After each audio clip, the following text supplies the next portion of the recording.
Hi guys, welcome to another video. Today I'm doing a really quick Q&A. So I've done a few of these a long time ago, many months ago, but anytime I do a Q&A, they end up super long, and then it's a pain to edit, and who wants to watch a 45-minute long video? I know I probably wouldn't have the patience to do that, so I'm going to try to make this Q&A as fast as I can, but now that my channel has grown so much since I made my last one, I want you guys to be able to get to know me a little bit better. So here is a very fast Q&A.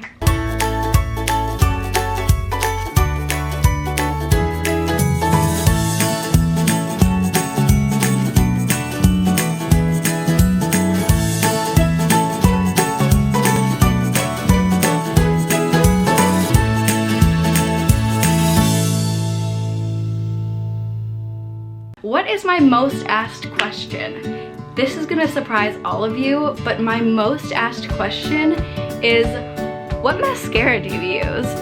I literally get asked this so many times every day. So the answer to that question is I use Cargo Cosmetics Boundless Lashes Mascara, and it is amazing, but it's so funny to me how many people ask me that question. I think it's really funny. Anyways, next question. Would I consider doing a wheelchair sport? Yes, I think that would be so much fun. I miss being able to compete in sports. For those of you who don't know, I used to dance, I used to do gymnastics when I was little. I was a figure skater, almost at the competitive level, and I was also in show choir. And I miss being able to compete and do sports and stuff like that, so I would totally be open to doing a wheelchair sport. I would just have to find one that wouldn't hurt my other joints. Like, while it would be okay on my legs probably, my shoulders are really bad, and I would have to find a sport that doesn't take a whole lot of arm movement, which I don't know that that's possible. But if you have any suggestions, let me know. How long have I had my tubes and central lines? So a central line is like a port or a PICC line or a Hickman or something like that. And to answer that, I had my PICC line for 8 months, and then I got my port, which I've had for 7 months. So total I've had a central line for around 15 months, consistently. I've had a feeding tube for 10 months, and I had my NJ for 9 weeks, and I've had my GJ tube for 7 months. What is one awkward experience that has happened to me in public with my wheelchair?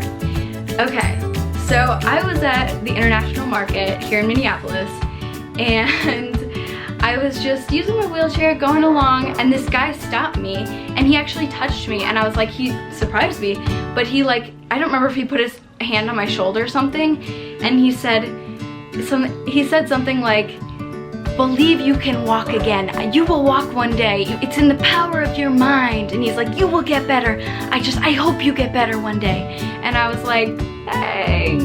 Like, I didn't want to say, actually, I can walk. That's not why I use my wheelchair. But yeah, that was pretty awkward. Mainly because of the fact that he touched me, and I was like, what? I have no idea who you are. Like, please don't touch me. So that was awkward. A fun fact about Maisie. So if you don't know who Maisie is, she's my puppy. Here's her picture. If you've seen my other videos, you've probably seen Maisie.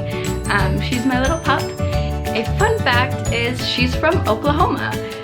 She was in a puppy mill before I adopted her, and she actually came from Oklahoma. So there's a fun fact about her.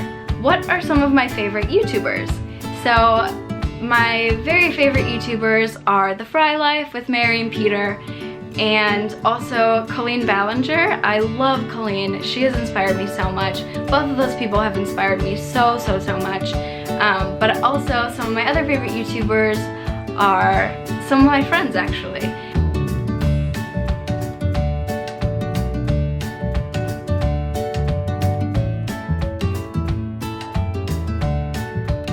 So those are just some of the people that I really love here on YouTube.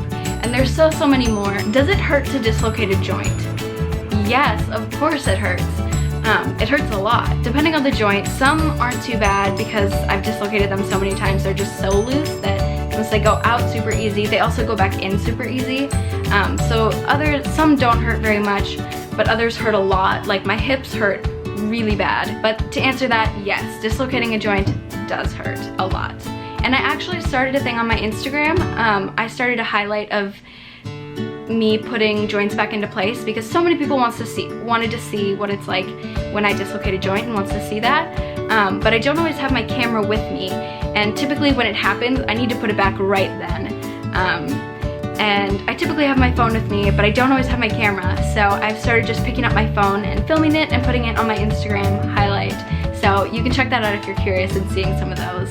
I think right now I have some hip dislocations on there and stuff like that.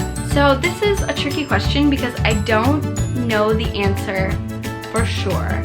I can't see the future, so I don't know if I will have kids. But the one thing I know for sure is that if I do have children, they will not be mine biologically. I would love to be a mom one day, but it is not safe for me to have children. I've been told by my doctors for many different reasons it just would not be smart for me to carry a child myself. But the reason that I will not be having a biological child is because there is a 50% chance of me passing my Ehlers-Danlos syndrome onto my child. EDS is highly genetic. I got EDS from my dad. EDS runs very strongly in my family. And my dad didn't know. He has a very mild case of it, so he didn't know that he had EDS when my parents had kids. But I have it and my brother has it. My brother doesn't have it too bad, luckily, but I have a very severe case of it. And so now that we do know what's going on, I don't want to pass that on to my child. I would forever feel guilty knowing that I knew that I could pass that on to them, and rather than going a different way about getting a child, because we adopted my sister. I love the idea of adoption, and that would be probably my first choice. But I would feel so bad forever if I had to... My dogs are barking at somebody outside. I would feel forever bad if I had to watch my child go through the pain that I have to go through every day, knowing that I knew that that could happen when I had a kid. And everybody's decisions are different.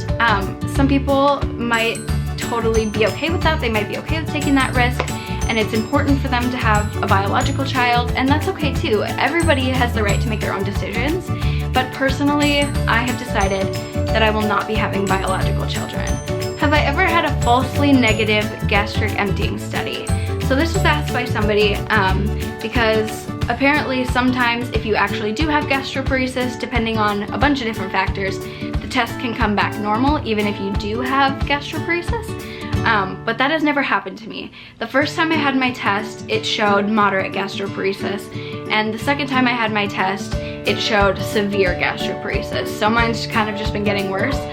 But each time that I've had it, it has definitively shown, yes, I do have gastroparesis. So unfortunately, I'm not super knowledgeable in the area of false negatives. If I could get rid of one of my illnesses, which would it be? Gastroparesis all the way. I miss food so much. Like, food is such a big part of our everyday lives. Like, eating a meal with my family and not feeling sick every time I eat.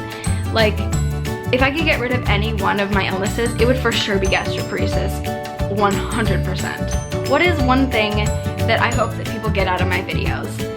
The one thing that I really hope that people get out of these is just a message of hope and joy, that you can still find the positives in life, and you can have fun despite your illnesses, and they don't define you, they don't control you. You are so much more than that, and there is no reason that you can't live a great life while you're sick. I try very hard not to let it get me down and to always focus on the positives, because I can't control my health, but I can absolutely control my attitude, and that is exactly what I choose to do, and it has made my life so much better. And so I really want to share that message with you guys as well, but also just to have that support and to know that you're not alone. There are so many people out there fighting the similar battles that you are, and sometimes it can get very isolating, but you are not alone, and I never want anyone to feel that way. So I try to make a big point of making these videos for that purpose, and also just to spread awareness. A lot of people have no idea what EDS is, or a lot of the other things that I have. I want to raise awareness because And I've had nurses that have watched my videos and commented, which makes me super happy because it means more nurses in hospitals are educated and more people, maybe your friends have it and you're trying to learn a little bit more about them so you can be more compassionate and understanding. There's so many different reasons why I want to raise awareness, but those are a few of the things that I hope you guys get out of my videos. So this was just a pretty short Q&A, so thank you guys so much for watching this video, and remember to check out the channels that I linked in my description, and go check out my Instagram if you want to see the dislocations. It's Life with Stripes. And thank you guys so much for watching this video. Give it a like if you enjoyed it, and subscribe to my channel for more videos like this. My dogs are barking. And I'll see you guys next time. Bye!